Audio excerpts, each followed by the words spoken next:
to answer your questions. Sanjay's with us from CNN headquarters in Atlanta. Sanjay, before we get into the mailbag questions, I want to ask you about this report on cell phones and brain cancer. New warnings out from the director of the University of Pittsburgh Cancer Center.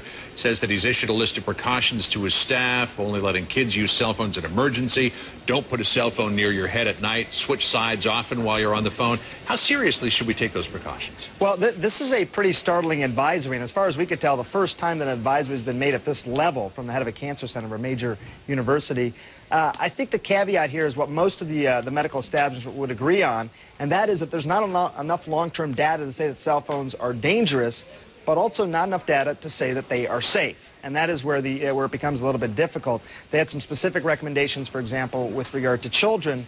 They say children have smaller heads, they have softer brains, the radiation can penetrate more easily. Again, makes sense, but not proven. There have been some studies in the past, for example, that have shown that children who use cell phones before the age of 7 are 20% more likely to develop hyperactivity disorder or other behavioral problems.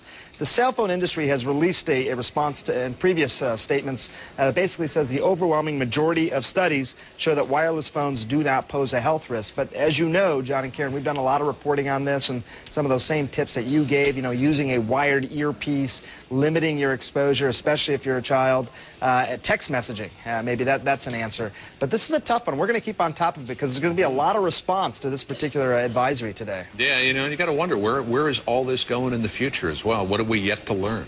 That's right. Yeah, I mean, there's 13 countries out there right now that are conducting a large study of this, and when that data comes out, I think we're going to know a lot more than we know today. SOS.